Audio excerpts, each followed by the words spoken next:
Hello students, welcome to the crash course. Today we will discuss NCERT example problems on ecosystem. So the first question is decomposers like fungi and bacteria are. Fungi और bacteria का mainly हमें mode of nutrition बताना है कि वो autotrophs होते हैं या हेट्रोट्रॉप्स या सेप्रोट्रॉप्स या कीमोऑटोट्रॉप्स। तो फर्स्ट ऑप्शन ऑटोट्रॉप्स जो कि रॉन्ग है, फंजाई एंड बैक्टीरिया ऑटोट्रॉप्स नहीं होते हैं। हेट्रोट्रॉप्स ये सही है क्योंकि they depend on others for food their food. Saprotrophs ये भी सही है क्योंकि वो ये दोनों डेड ऑन डिकेइंग मटेरियल पे फीड करते हैं।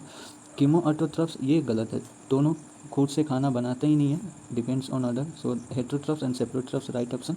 सो 2 and 3 is correct. So option C is correct. Now coming to next question. Question number 2 is the process of mineralization by microorganism helps in release of. इसमें ये बताना mineralisation में क्या release होता है। Option first is inorganic nutrients from humus, both organic and inorganic nutrients from detritus, organic nutrients from humus, and third is inorganic nutrients from detritus and formation of humus. तो guys जैसा कि आप जानते हैं mineralisation में release of inorganic nutrients from organic material. So first option is correct. Question number third is productivity is the rate of production of biomass expressed in terms of. इसमें हमें बस यही बताना है कि प्रोडक्टिविटी को एक्सप्रेस किस में करते हैं। तो first option is kilo calorie पर मीटर क्यूब पर ईयर, ये गलत है, मीटर क्यूब नहीं आता है, पर मीटर स्क्वायर आता है, तो ये गलत है। सेकेंड ऑप्शन इज पर ग्राम स्क्वायर पर ईयर, ये सही है, एनसीईआरटी में ये दिया हुआ है। थर्ड ऑप्शन इज पर ग्राम पर ईयर, ये गलत है। And fourth option is kilo calorie metre square per year, ये भी सही है। ये दोनों गाइज आपको हूबहू एनसीईआरटी में दिए हुए हैं। So the right option will be 2 and 4, that is option number C.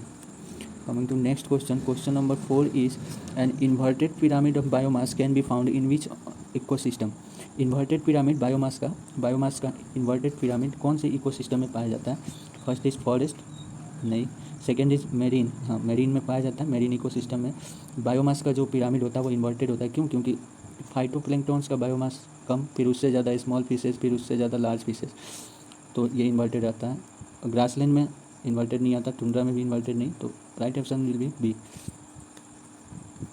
Question number 5 is which of the following is not a producer? इसमें से कौन सा प्रोड्यूसर नहीं है? पहला बात करते हैं स्पाइरोगाइरा ग्रीन एल्गी है, और आपको पता है ग्रीन एल्गी प्रोड्यूसर होते हैं, स्पाइरोगाइरा प्रोड्यूसर है। सेकेंड एगेरिकस जो कि एक फंजाई है, और फंजाई सेप्रोफाइटिक्स होते हैं, तो ये प्रोड्यूसर नहीं होगा, तो एगेरिकस है, ये नहीं है। वॉल्वक्स भी ग्रीन एल्गी है, ये भी प्रोड्यूसर है। नॉस्टक भी ब्लू ग्रीन एल्गी है, और ये भी प्रोड्यूसर है। सो एगेरिकस है जो कि प्रोड्यूसर नहीं है, right option will be B. Question number 6 is which of the following ecosystem is most productive in terms of net primary production? इनमें से कौन सा इकोसिस्टम सबसे ज़्यादा एनपीपी सबसे ज़्यादा होता है, सबसे ज़्यादा प्रोडक्टिव है?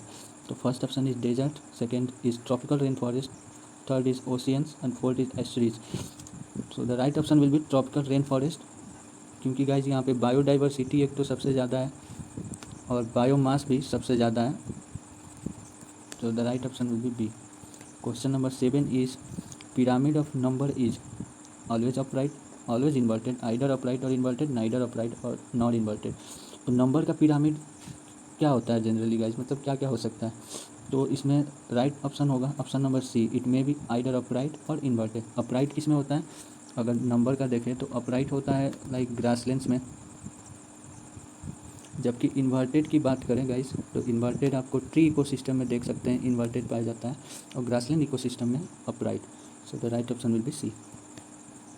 Coming to next question. Question number 8 is approximately how much of solar energy that falls on the leaves of plant is converted to chemical energy by photosynthesis? मतलब इसमें सोलर एनर्जी जो कि प्लांट के leaves पे fall होते हैं उसका कितना परसेंट केमिकल एनर्जी में कन्वर्ट हो जाता है? तो गाइज आप जानते होंगे PAR, फोटोसिंथेटिक एक्टिव रेडिएशन, जो कि इंसिडेंट लाइट का 50% होता है, और इस 50% का 2 से 10% ही प्लांट कैप्चर कर पाता है। So the right option will be B. To next question. Question number 9 is among the following where do you think the process of decomposition would be fastest? इन चारों इकोसिस्टम में से कहाँ पे डिकम्पोजिशन का process सबसे फास्ट होगा?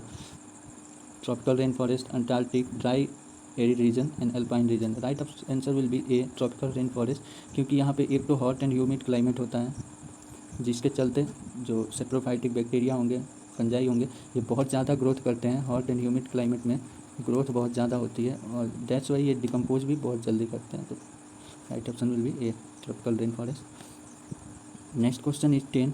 Question number 10 is how much of net primary production of a terrestrial ecosystem is eaten and digested by herbivores। तो NPP का कितना परसेंट टेरेस्ट्रियल इकोसिस्टम हर्बीवोर्स ईट और डाइजेस्ट करते हैं। तो आप लिंडमैन लॉ के अनुसार जानते हैं कि 10% एनर्जी फ्लो होता है। Energy flow is 10% according to Lindeman law, according to Lindeman. So right option will be B. Thank you guys. अगर ये आपको अच्छा लगा हो तो लाइक एंड कमेंट करें।